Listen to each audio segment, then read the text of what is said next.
I have the great pleasure to introduce Professor Harvey Friedman. Probably I don't have to introduce him, but still, so please.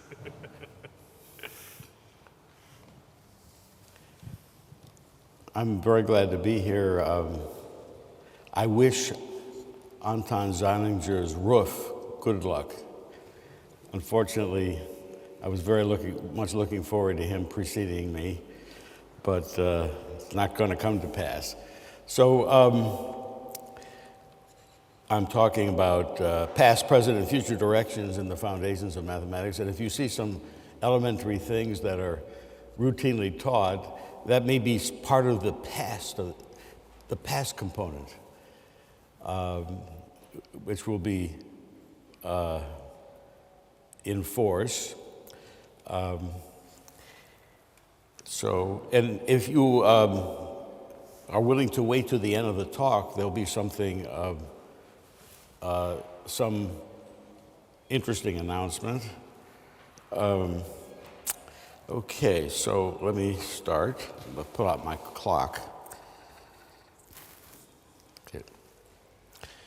So we're going to talk about these topics, the foundational life,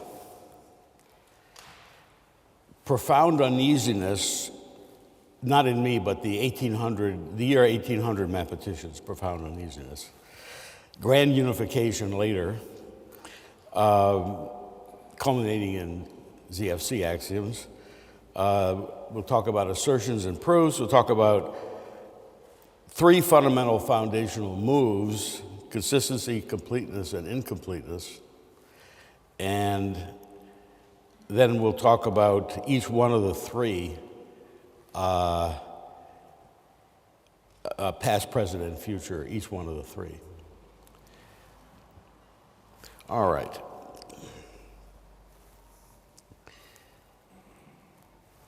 Foundational life. Kurt Gödel is the great practitioner of the foundational life who has had such a profound influence on me and so many others. In the foundational life, there are two principal goals. First of all, the founding of new systematic disciplines that have the same general features as the great systematic disciplines that have emerged over the centuries, such as mathematics, physics, statistics, computer science, electrical engineering, etc. Doesn't happen too often, and more often happens in smaller doses than that, but nevertheless, that's the big goal.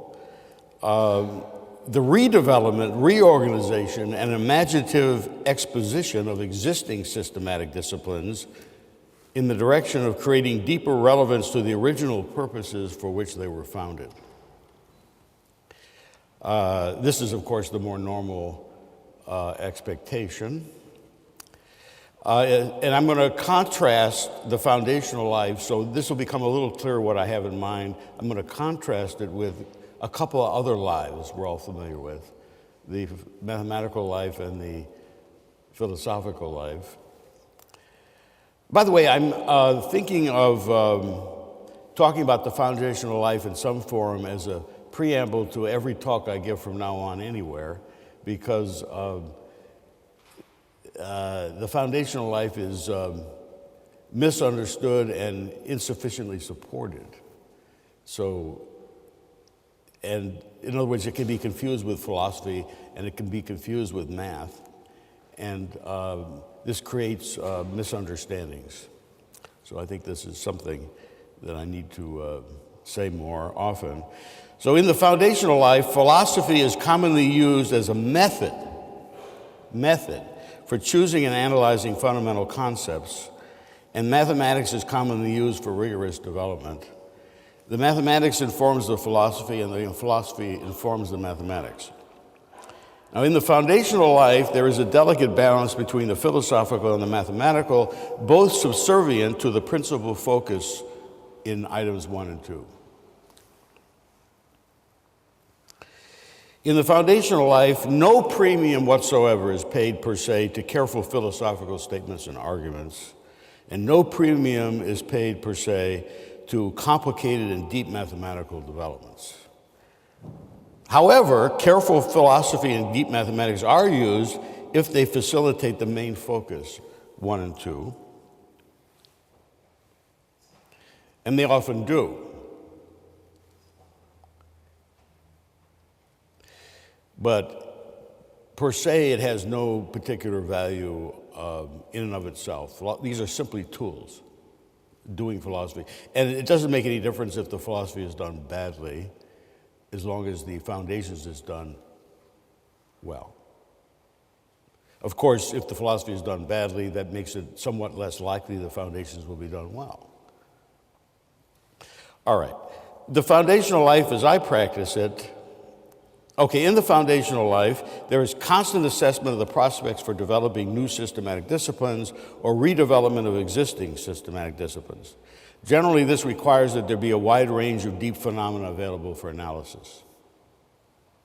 So, for example, if you wish to do the foundations of how many angels dance on a head of a pin, the trouble is there aren't a lot of existing data and experts on how many angels that dance on a head of a pin. So if you pick concepts that are not sufficiently fundamental, then this is not going to amount to anything in terms of the foundational life.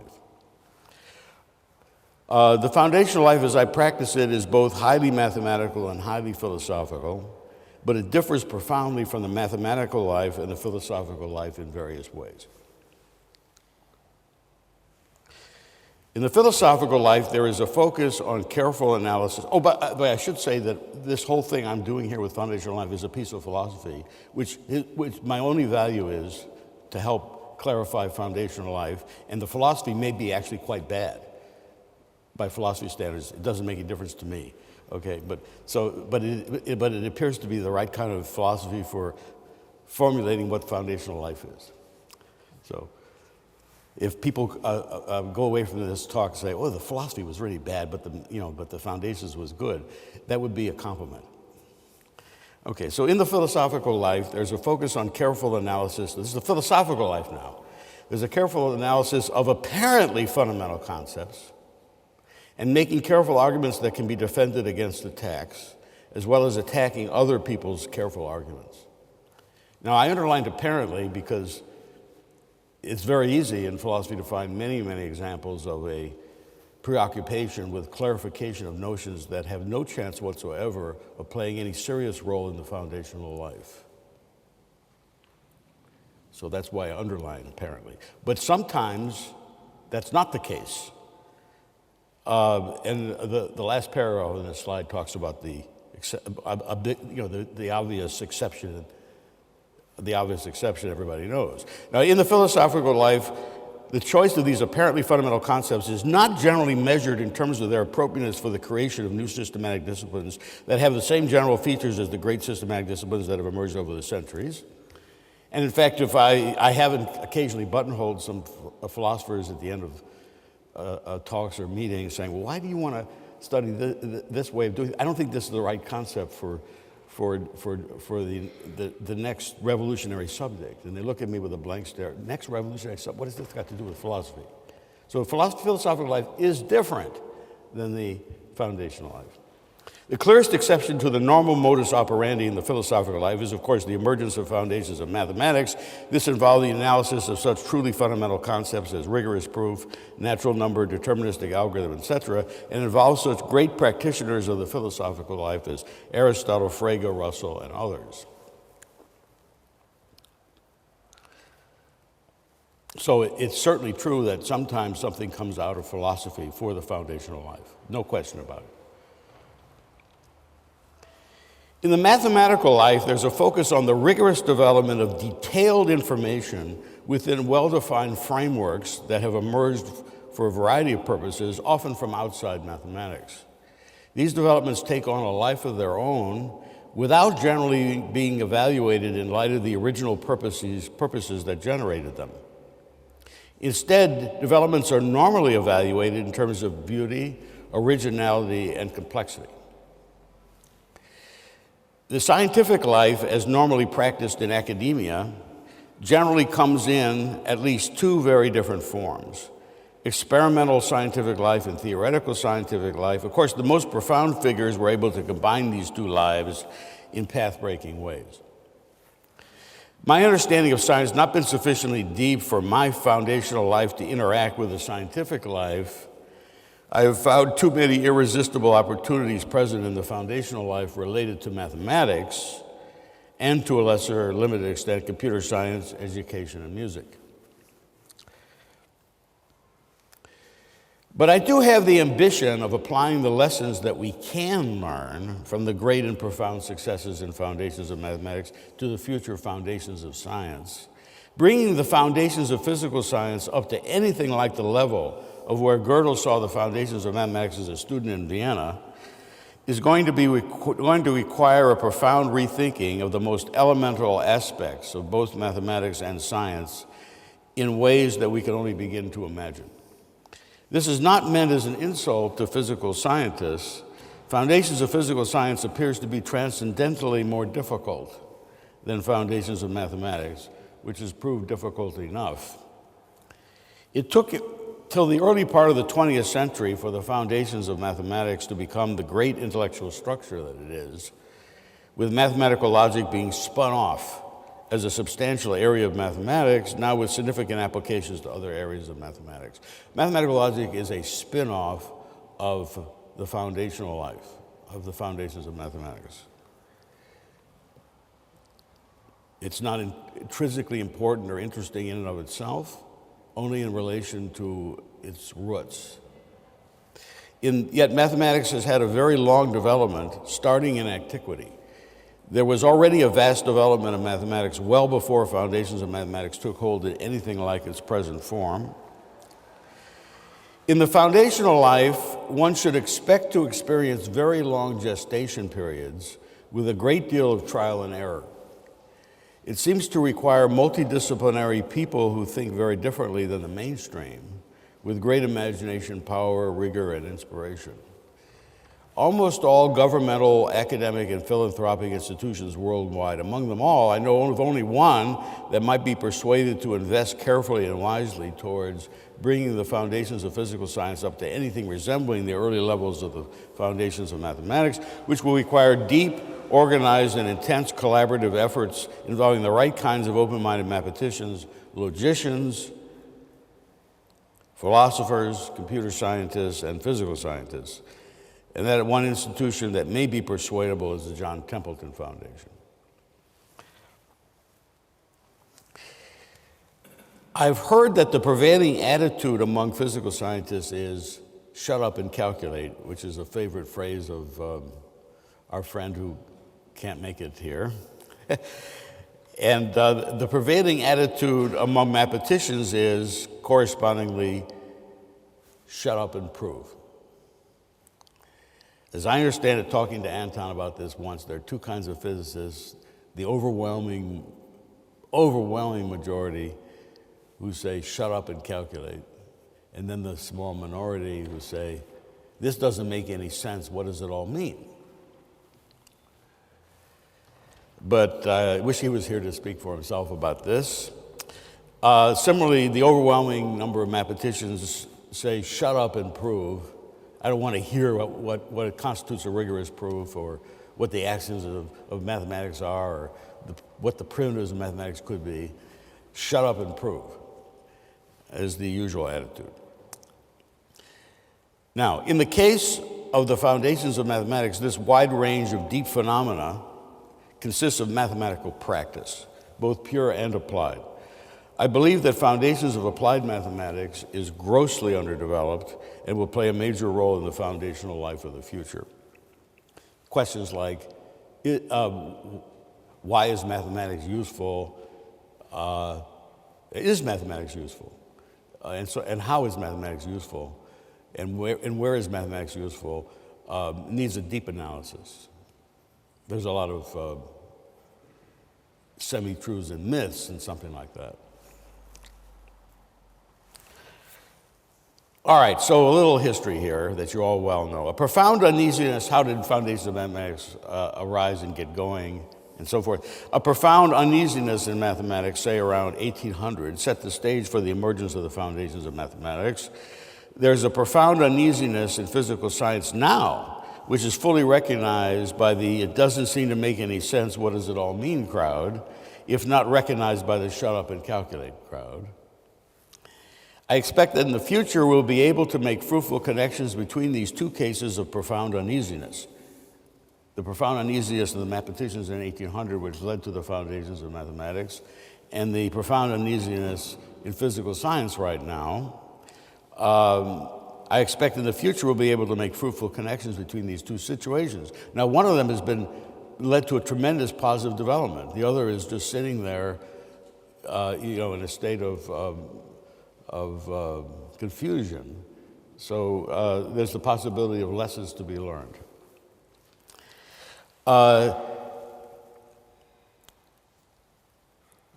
Fruitful connections between these two cases of profound uneasiness, which are sufficient to let foundations of mathematics lead the way by example to breakthrough developments in the foundations of physical science.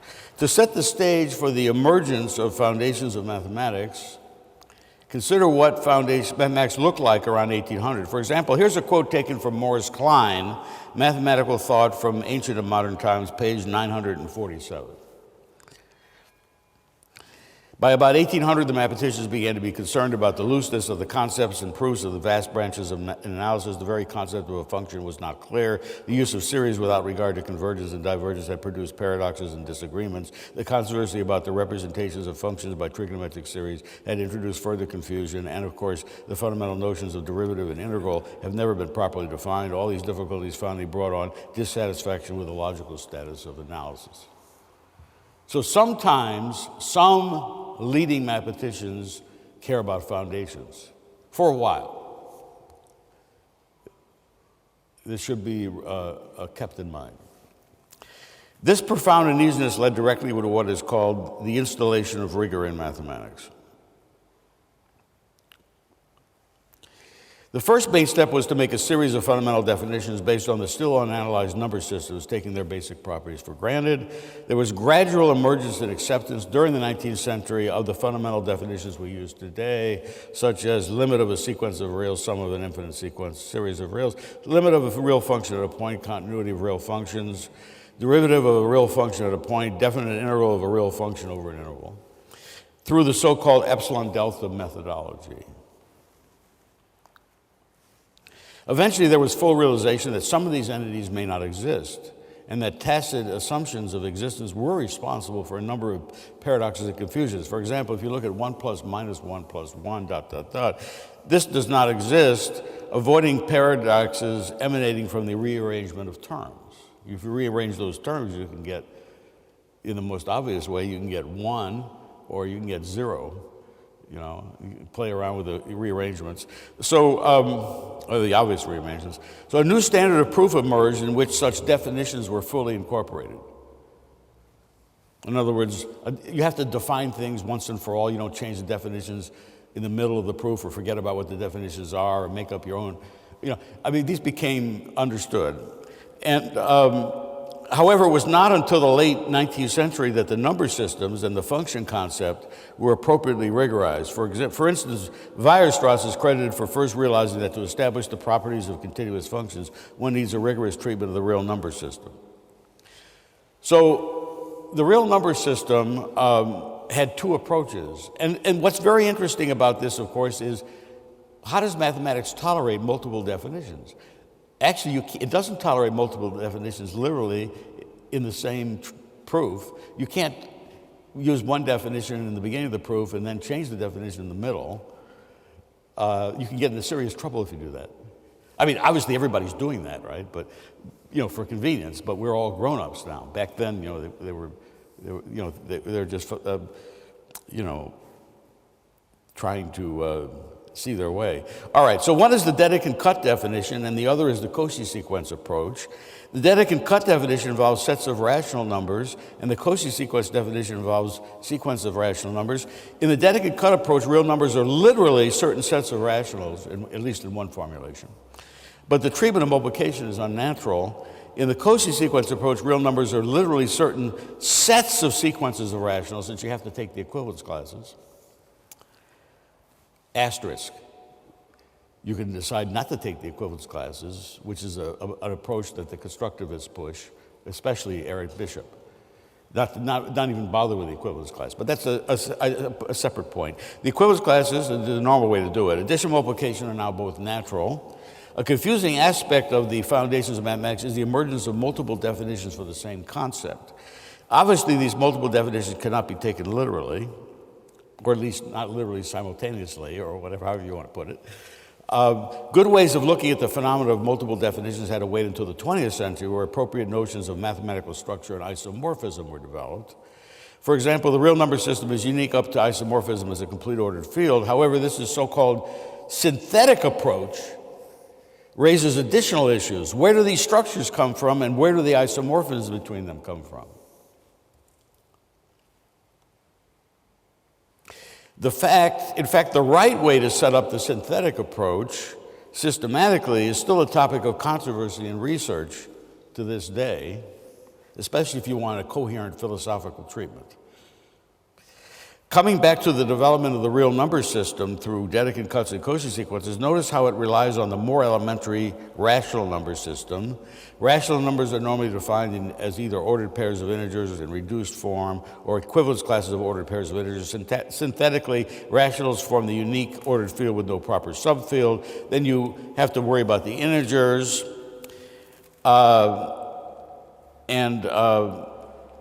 the integers are defined, say, from the natural numbers, or the non-negative integers, if you want. However, once you get down to the natural numbers, you now have additional issues. There's a synthetic definition due to piano, but ultimately synthetic definitions need a foundation. Although at this stage, the foundations, by the way, I'm not somebody who's going to tolerate people who tell me that you don't need foundations for unclear things. That's only after the fact, because people, have had that stuff in the background done for them. I'm not somebody who thinks arbitrary foundations of everything is going to be relevant, or the right kind of foundations is important everywhere. I may be out of fashion, but I am over 60 years old now, so I have a right to that point of view. Although at this stage the foundations of mathematics was greatly clarified from the chaos and confusion of 1800, a major new simplifying idea was needed in order to create the sought-after ultimate foundations, and that is, we needed a grand unifying idea for the foundations of mathematics, which is, at present, the most convenient one is the set concept. The truly unifying set concept is not the ordinary one of sets of atomic objects. It's a more sophisticated one where elements of sets are not restricted and may themselves be sets. Set theory was intensively developed as a branch of mathematics by George Cantor starting in the late 19th century. In pure set theory, all objects are sets. The only concept is that of membership. Equality can be treated in one of two ways that are essentially equivalent. The first of view is the one that's been most commonly adopted. Equality is a primitive, which we can do in all contexts whatsoever. We assert that if two sets have the same elements, they're equal. And we can avoid using equality all and assert that if two sets have the same elements, even if the elements are the same sets. Now, many of you might be wondering why I'm telling you these things that you already know. One of the reasons is these are the kind of moves that are totally unclear what the corresponding moves would be if you were to do foundations of physical science. This is the bread and butter of our trade in the early days. It's not clear what that bread and butter should look like for physical science. That's why I'm part of the reason I'm doing this. Okay, so all right. So now pure set theory constitutes a very bold grand unification, yet it works very well and has stood the test of time, and it's based on objects that are unchanging with completely objective properties. We do not incorporate directly in mathematics today time and observers. This immutability is very striking. Consider the familiar case of a moving point, which might model a thrown projectile. Instead of working directly with a single point that is changing its position, like anybody outside mathematics does, especially if they're ignorant of mathematics, we instead work with a single object that is unchanging. This single object is much more complicated than a mere point. This single object is, of course, a function from an interval in the reals, generally, into the reals, generally. So Part and parcel of this rigorization process was, in fact, to replace physical concepts like moving points with much more complicated things, which are immutable and don't change, and have no observers and no time involved. The move from changing points to fixed immutable objects appears as a crucial step towards rigor. The resulting function is analyzed in terms of limits, derivatives, intervals, local, absolute, extreme, etc. Now, you might say this is just a superficial, silly little point, but I'm not convinced of that. This may be at the heart of the disconnect between the foundations of mathematics and the foundations of physical science, which doesn't really exist. So, it may actually be a very important point. All right.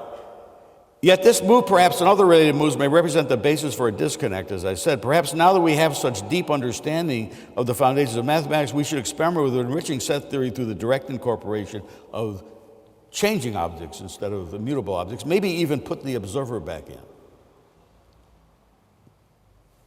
I'm not sure the observer was ever quite in mathematics that much, but even more radical would be the introduction.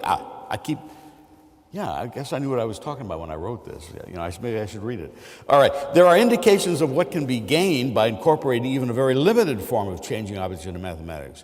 I considered what I called the exploding set theoretic universe. There are two set theoretic universes, one now and one later, which is formed upon an explosion. Principles relating the two universes are proposed in this thing I did. This situation supports the construction of models of set theory with very large cardinals, rank into rank even, I believe, and even higher without choice. So you can found the whole large cardinal business by simply an exploding universe without having any set theoretic infrastructure, without having any of the usual set theoretic infrastructure. So this is suggestive. And this is only 2 points in time. The beginning and now, right? All right, I expect that the evolving universe, or the evolving set theoretic universe, or the evolving mathematical universe will become a major topic in future foundational life. Remember, I was supposed to talk about the future also. With the establishment of the interpretation of mathematics and set theory, the current foundations of mathematics took shape. However, there's a crucial missing element. This is logical structure. So the appropriate logical structure for foundations of mathematics is given by what is now called first-order predicate calculus with equality. This calculus is generally credited to Gottlob Frege from the late 19th century. Logical structure, at least ideally, applies to all deductive reasoning, regardless of whether it is confined to mathematics. However, in practice, there's an utter lack of substantial examples of deductive reasoning with anything like the depth and complexity of deductive reasoning in mathematics. Instead, outside mathematics, we almost entirely rely on instincts and common sense. This is true, generally speaking, even in the realm of science. Consider all the reasoning that goes into the design of a delicate and complex experiment, which is supposed to confirm or refute theories. You're actually building the glass and the measuring tools and the laboratory benches and everything else, right? Okay, and the particle beams and all that stuff. Okay, there's a vast array of hidden assumptions, most of which resist clear formulation. To say that this experiment actually does confirm this theory. I expect that the logical analysis of scientific experimentation will become a major component in the foundational life of the future. Returning to logical structure within mathematics, we first need the notion of an assertion. For this, we use variables, membership, connectives, and quantifiers. Obviously, you know all about this, but you budding foundations of physical scientists of the future need to ponder that move. That move was not a trivial move, to split things up that way. We then have the so-called axioms and rules of inference for logic. They are to apply to any situation. They don't depend upon what sets are or what membership means. They do depend on the meaning of equality.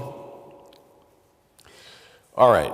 Firstly, an elaborate system of abbreviations and conventions have developed in order to support the construction of actual mathematical assertions.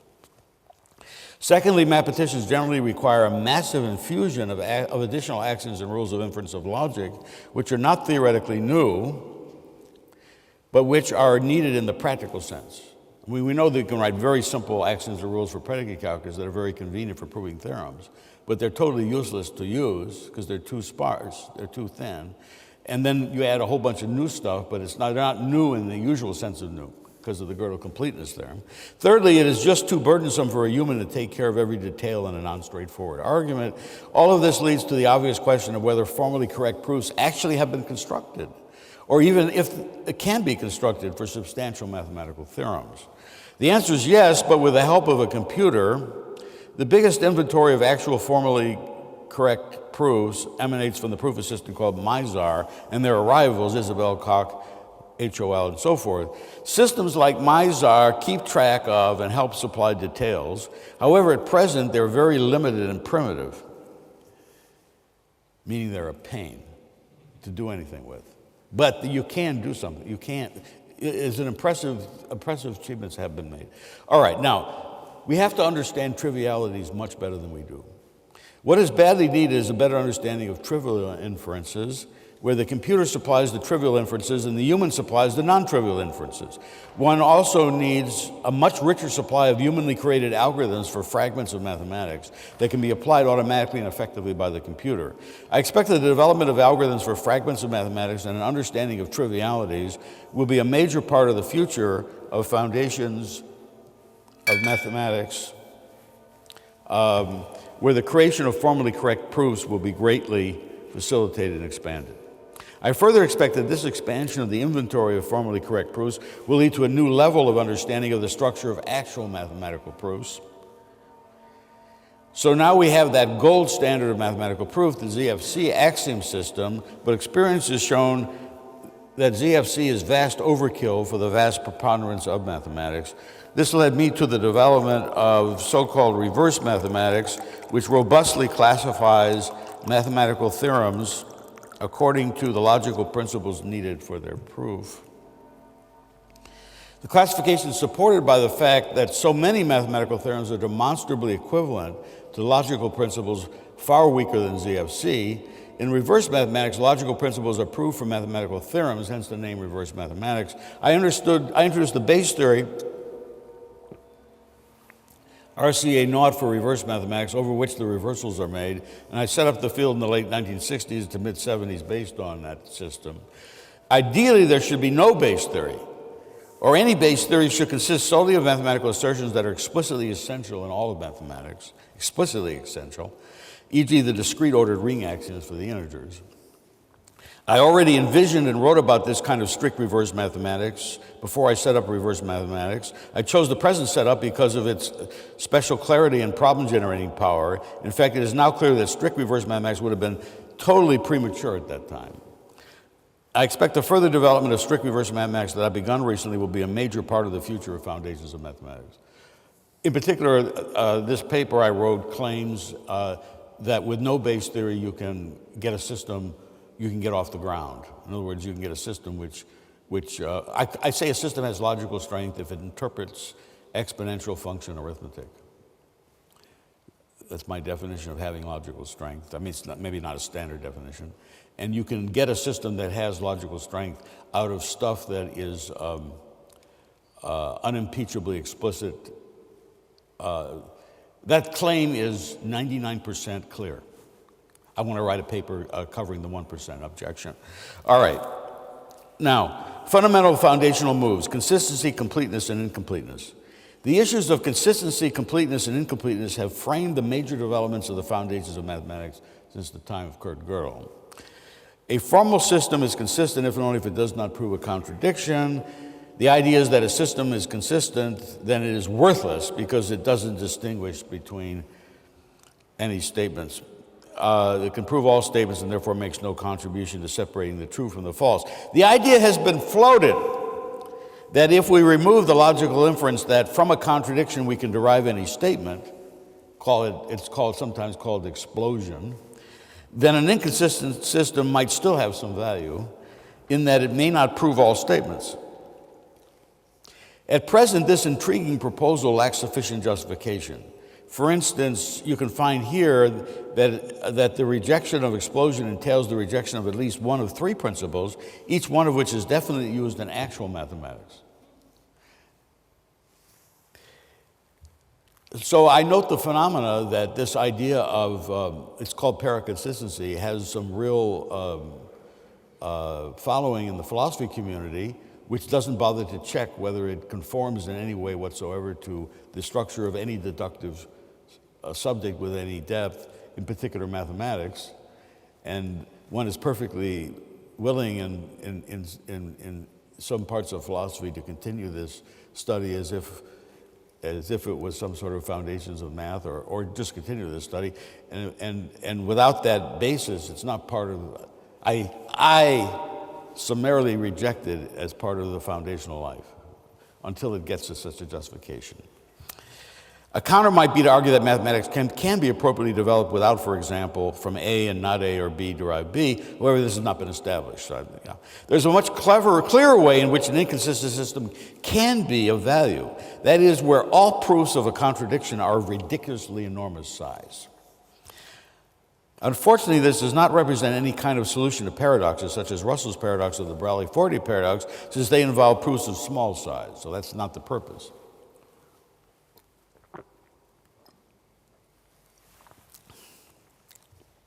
Gödel's second incompleteness theorem, formulated in modern terms, establishes that con-ZFC cannot be proved in ZFC unless ZFC is in fact inconsistent. One version of Hilbert's program is to establish con-ZFC within Peano arithmetic, or even a weak fragment of a Peano arithmetic, where Hilbert regarded, a weak fragment that Hilbert would regard as indisputable. But then, from Gödel's second incompleteness theorem, we have con-ZFC cannot be proved in T. So we now review and that put an end to the usual interpretation of Hilbert's program. But there are some other interpretations. I believe that I discussed it in this here, but not right away. We now review four great incompleteness theorems due to Gödel, Pressburger, and Tarski. So the first completeness theorem is Gödel's: a sentence in predicate calculus is true in all structures if and only if the usual. The above theorem establishes that the usual axioms and rules of inference of logic, let's call it logic, are not subject to any expansion that is compatible with its intended purpose. Intended purpose is being important. The second completeness theorem is due to Pressburger: a sentence about the ordered group of integers is true if and only if it's provable from the axioms for discrete ordered groups and the quotient remainder axioms combined with logic. In other words, I want to cast some things as completeness theorems very specifically. There's Tarski's completeness theorem: a sentence about the ordered field of real numbers is true if and only if it's provable from the axioms for ordered real closed fields combined with logic. And Tarski also has this: a sentence about the field of complex numbers is true if and only if it is provable from the axioms for algebraically closed fields of characteristic 0 combined with logic. Okay, now let's turn to Gödel's first incompleteness theorem. Let T be a consistent extension of a system called Q. Assume the axioms of T consist of finitely many axioms and axiom schemes. There's a sentence that's neither provable nor refutable in T. This is a good formulation that doesn't have to pass through the issue of what an RE set or recursive set of axioms are. Covers a lot of territory. As a corollary, there's no finite set of axioms and axiom schemes when combined with the usual axioms and rules of inference of logic prove exactly the true sentences about the ring of integers. And the incompleteness theorem in this form: there's no finite set of axioms and axiom schemes which, when combined with the usual axioms and axioms and rules of inference of logic, proves exactly the true sentences about the field of rationals. We can package various things this way. Due to Julia Robinson. All right. The first example of a mathematically natural assertion that is neither provable nor refutable in ZFC is as follows: every infinite set of reals is in 1-1 correspondence with the integers or the reals.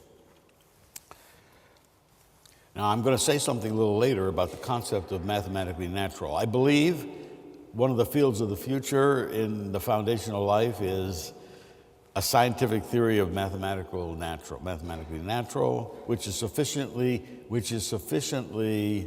robust to support definitive research. Okay, well, I want to make that prediction. All right, now consistency and the incorporation of new notions. I'm expecting that some natural condition on, this is the extension of Hilbert's program. Okay, I'm expecting that some natural condition on proofs in ZFC will be discovered where, first of all, it's shown that all proofs before 2011 in the published mathematical literature are proofs in ZFC obeying the natural condition. 2, it is provable in ZFC or even in piano arithmetic that there's no proof of a contradiction in ZFC obeying the natural condition. So there's a restriction unknown at the moment on proofs that is actually can be confirmed by looking. In other words, all proofs are blue, okay? And you go look and you find all proofs actually in the published literature by serious mathematicians doing serious work are blue, okay? And now we know how to, but they use, they might even use serious parts of ZFC, or certainly maybe substantially beyond piano arithmetic, but then we can prove them outright consistent. Now, of course, what's going to happen is, of course, probably not by a blue consistency proof.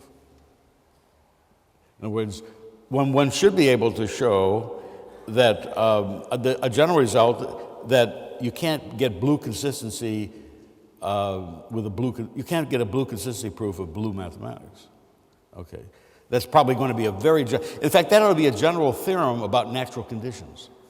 In other words, if there's a natural condition on natural conditions that says that if the natural, you can fill in the blank. Okay, one finds that Gödel's second incompleteness theorem is very hard-nosed and very immutable, subject. It still lives on, even if you try to get around it. It's very difficult to deal with, as you know.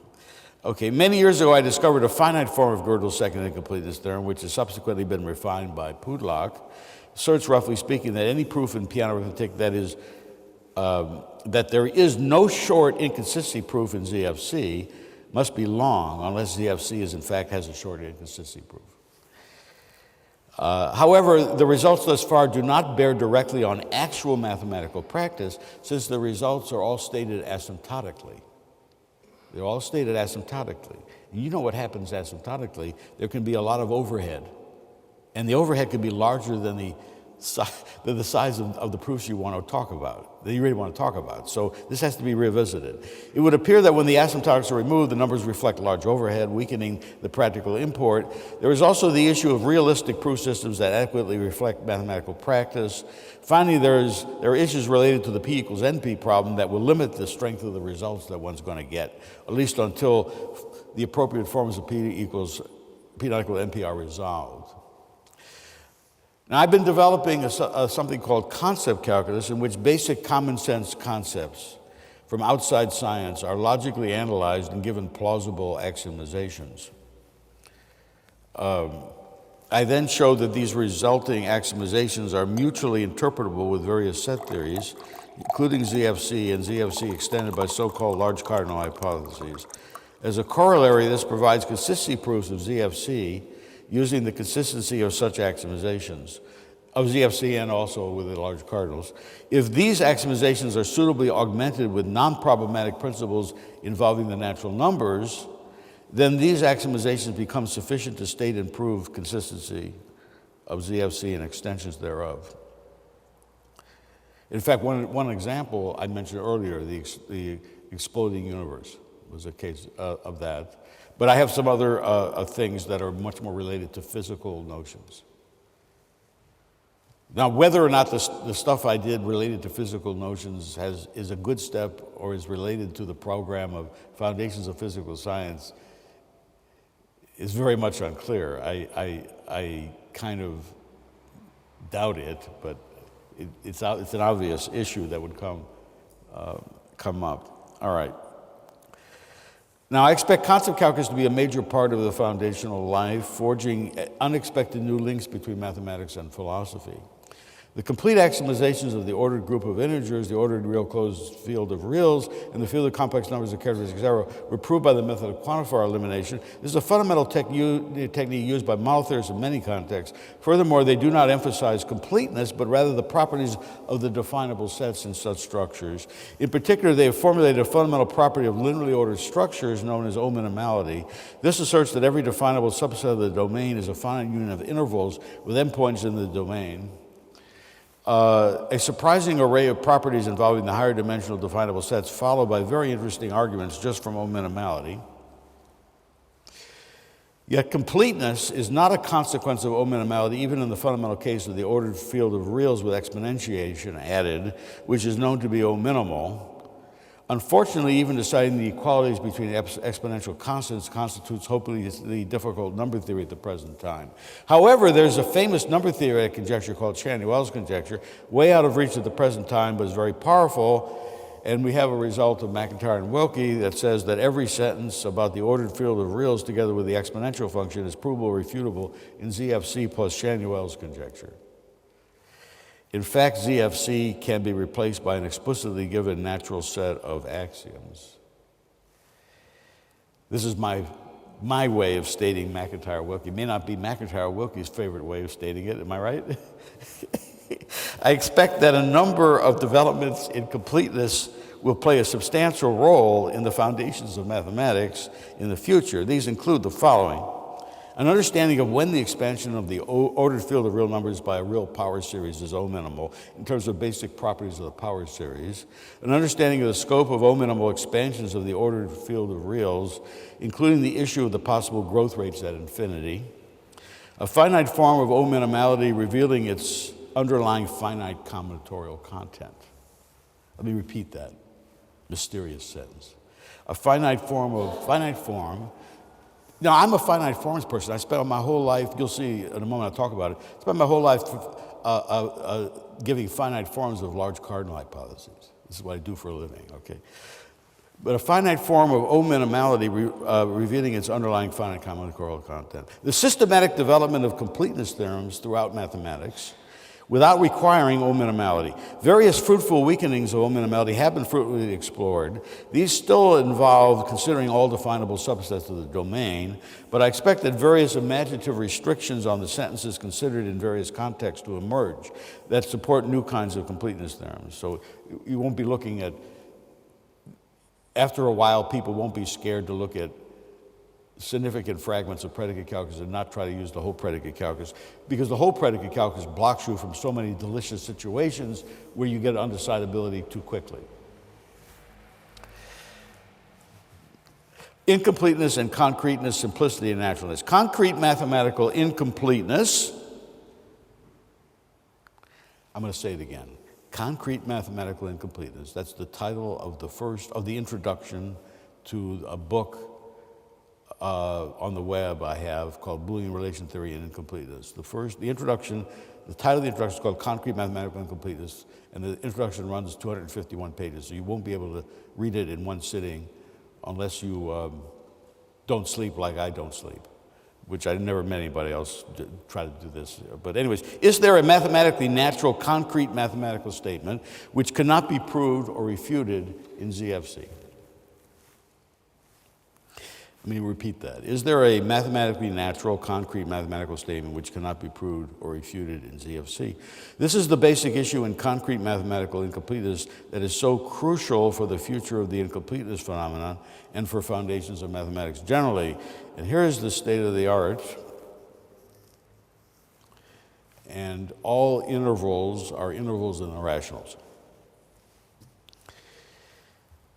Okay, so the maximal clique embedding theorem says the following: every order invariant graph on the closed unit interval to the kth power has a maximal clique. Let's stop right there.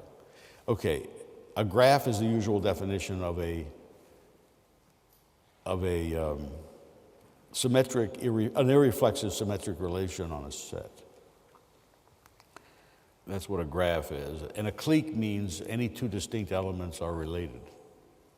And a maximal clique is a clique which cannot be properly extended to another clique. It does not properly contain another clique.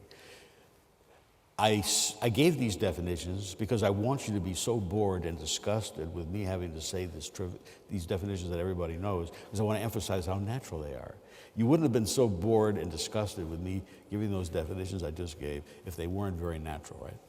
Okay, so now we have a structure theory we're thinking of. Oh, what does ordered invariant mean?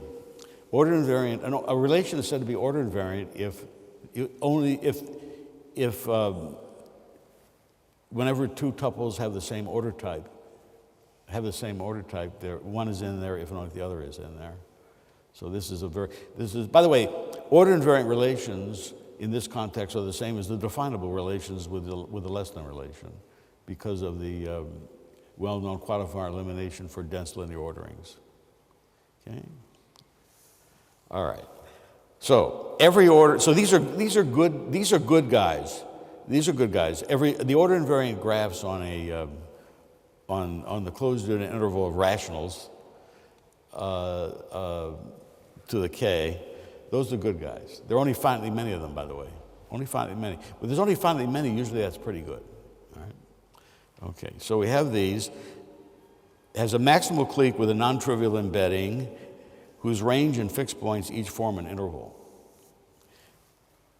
The notion of embedding here can be the usual one from model theory if you want. In other words, it's a one-dimensional map that's 1-1 that preserves the clique. The clique is a k-area relation. Or you can take the notion of embedding to be only forward, as somebody, as people might want to do in graph theory, prefer it just to be forward. The if and only version is what model theorists usually use. Okay, so every order invariant graph on 0, 1 to k has a maximal clique with a non-trivial embedding, meaning it's not the identity. See, how many times would our friends in set theory bother to define what non-trivial means when they're talking about embedding? Usually not. See, so I'm doing this just to make a point, right? With a non-trivial embedding whose range and fixed points each form an interval. So you look at the range, it's got to be an interval, and if you look at the set of fixed points, it's got to form an interval also. There's a simpler statement. And here's a variant. Before I get to that, I want to state there's a simpler statement here that says every order invariant graph has a maximal clique with a non-trivial embedding, period. That's not a problem. That's straightforward, completely straightforward. Indiscernibles. Okay.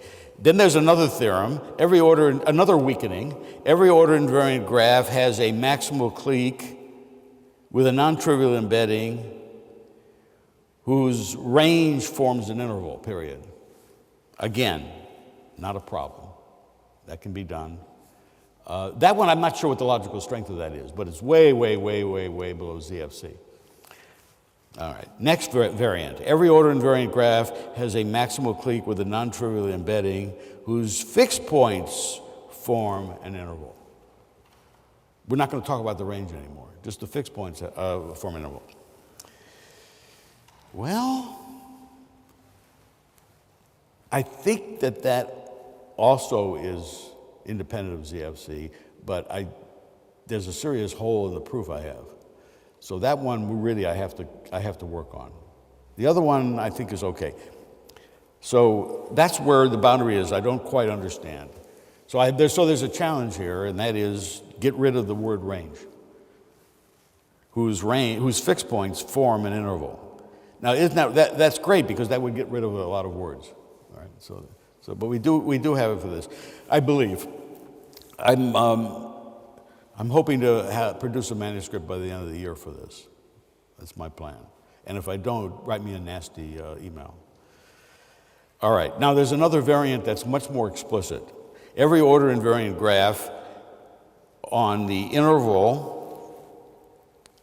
with zero thrown away, has a maximal clique with this particular embedding.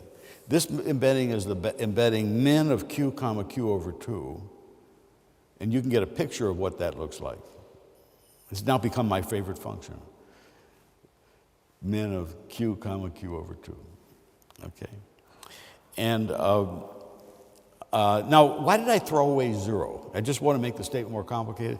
No, well, if you put 0 in there, if you put 0 in there on both places, in other words, don't take 0 out at all.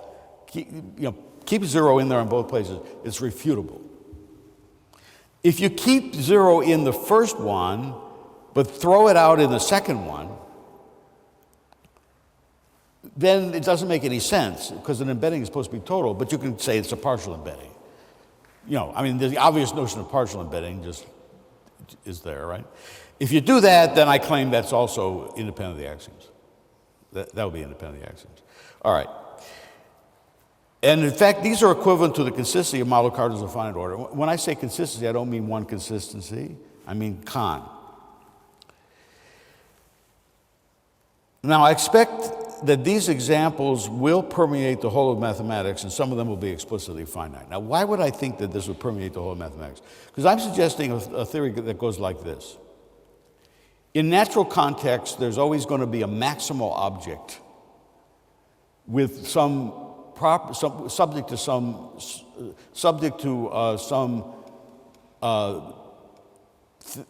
some theory of its structure, some structure theory. So there's going to be a subject called the structure of maximal objects. And maximal ideals will be an example. Maximal solutions to PDEs will be an example. Whatever you want. Maximal cliques will be an example. I can do all this in the continuous, by the way. It's just that I don't want to add non-concreteness. So there is, in fact, there isn't a barring of this with completeness, with using the real interval instead. I'll check that, but I think that's true. So the fact that I mentioned, PDE in this particular case, I don't believe that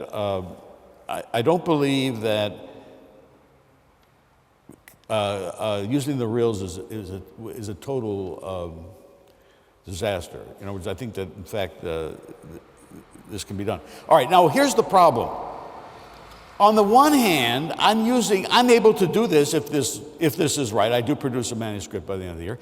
If I do this, I've done it with just the ordering of the rationals, and that's a very, very small amount of mathematics, the ordering of the rationals.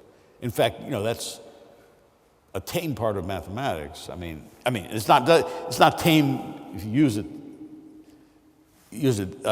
this way because the notion of maximal clique. Okay, but the fact of the matter is that's a very primitive amount of mathematics, the ordering on the rationals.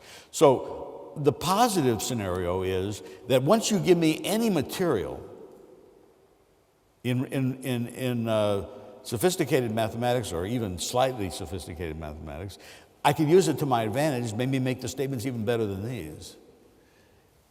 But certainly I could accommodate, the group structure or something like that. That's the positive scenario. Negative scenario is, for some reason or another, if I have to walk into something that already has some structure, I can't use the structure I'm given in mathematics. I have to sort of get rid of it and do something awkward. So I'm not able to do anything. So I have to find out whether the actual structure of mathematics that goes beyond just simply ordering the rationals is going to work positive wonders for me, or is it going to destroy it? Or is it going to destroy it? It's not clear yet, or something in the middle. It's much too early. So I have to first figure out whether I really can produce on this thing, because it's tricky, but I think it should be okay. I wanted to tell you about it even before I wrote it up. I've been fooling around with it for a couple of weeks. But anyways, there's also the program of making these statements explicitly finite. The way that the first one is stated, if you look at the first one, maximal clique embedding theorem, if you look at that one, it's quite easy to see that this would be called implicitly pi01, because it's in fact in the form of a sentence of a scheme in predicate calculus is in fact, it has models. It's clearly it takes that form, that a scheme in predicate calculus has models. That's a simple exercise. Notion of maximal clique is first order. The interval is first order. It's just dense linear ordering. Intervals are always first order, so it's just straight like that. And in fact, if you want to go further with that, it's quite easy by hand to write down that scheme and predicate calculus, but it's also quite easy by hand to write it down as a universal formula, as a universal sentence. Because you can just add one Skolem function. It's just a very simple Skolem function. It's not like you're talking about abstract predicate calculus. So you can actually display the universal sentence. You can display the universal sentence. You can display the universal sentence and then point to that and say, look, the general theory applicable in many mathematical situations, like finally presented groups being trivial and things like that, that they're always pi 0, 1, that they're always given by an algorithm, doesn't terminate. So as part of the general principle that any mathematician can be familiar with. So before one even gets an explicit finite form, there's a whole bunch of implicit pi 0, 1 material connected with the first statement. The second one, not so clear, because if you think about it, that's less clear. But nevertheless, I still believe that there's going to be some very clear finite form of this statement that's almost as good as this statement. The number of bits needed to state them are tiny. So you now have a result that a certified language, which has got an A+ certificate by the American Math Society, maybe, or the World Math Congress. Somebody's got a statement or maybe this one there's a statement with 14 symbols that's independent of the axioms of ZFC. And that's not going to be cheap. You can't do that by diagonalization. Thank you very much.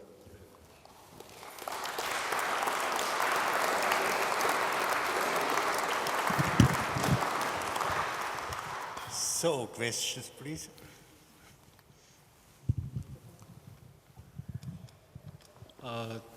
I certainly agree that in the wake of Gödel's work, completeness, consistency, and completeness, these issues have been fundamental to the foundations of mathematics. I think you maybe overstated it slightly, saying that they were the leading or the dominant issue.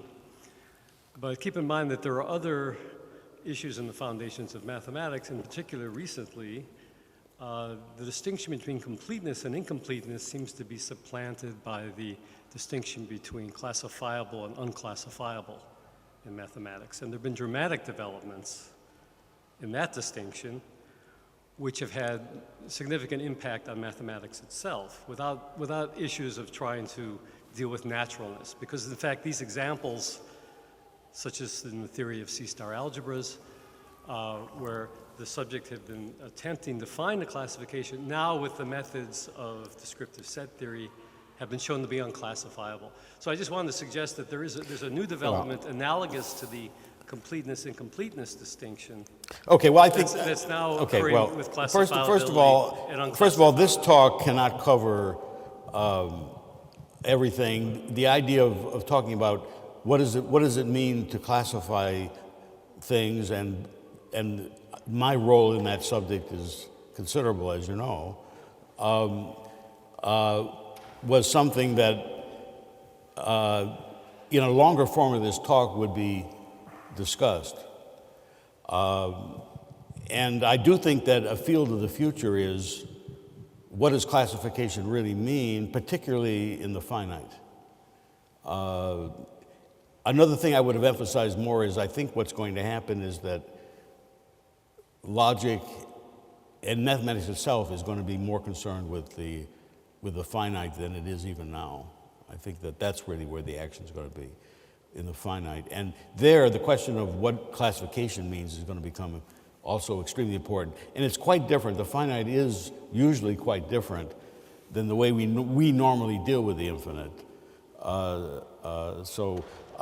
Yes, the issue of classification. I think there are probably at least a half a dozen big things like that. What does classification mean, and what is it going to look like in the future, that are omitted in this talk.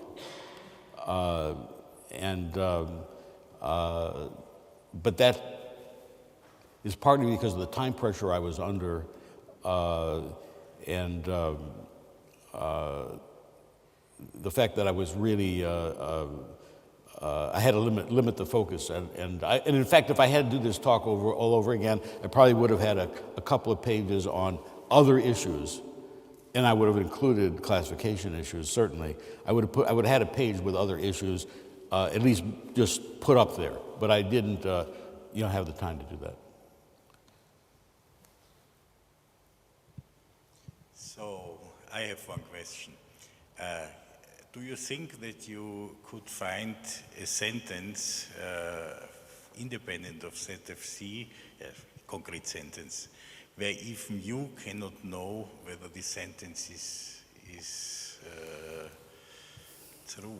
So that's something like that. If, All right, if it is true, then it is. You want a symmetric one. It's sort of like arithmetical splitting talk, or Exactly. or one that I mean, for instance, the technique I need to show that this sentence is consistent, assuming that this works, is the fact that it follows from a large cardinal, right? So you want to avoid that. Yeah, this is. I mean, let me be careful. You asked me whether I could do that. I'm not sure. I can't do it now. I'm ambivalent about. I mean, I think this is an important issue.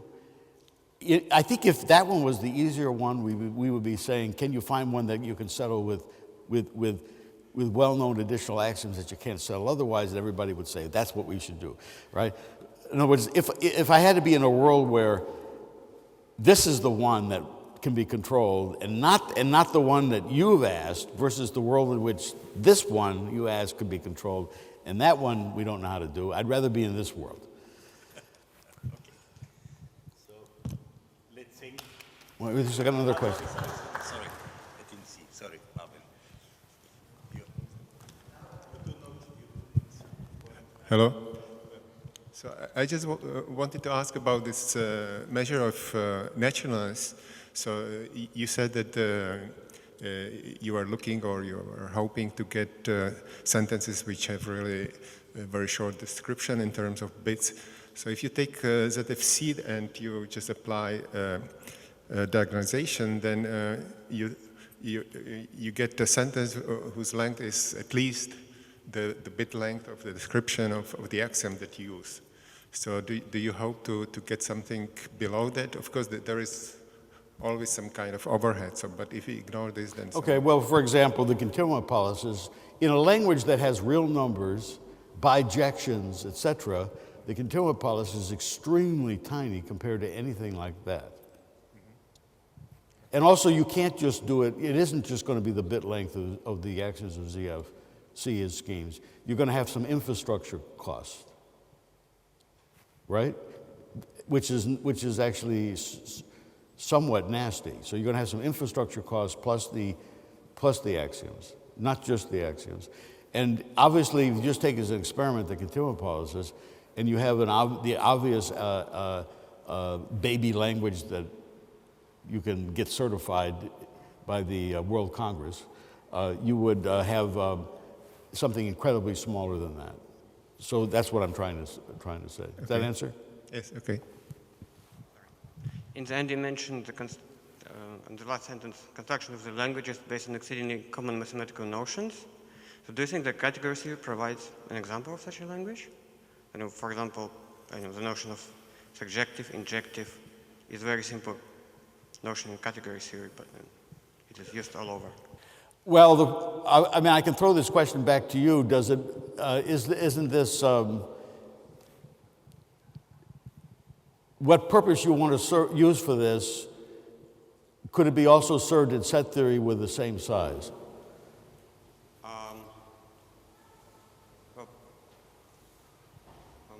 I mean, I think that this is part of a really interesting question now that I think about it. There's categorical organization of math, and there's set theoretic foundations. Nobody's going to get me easily to say that the categorical approach serves as foundations, but it does serve as organization. Okay.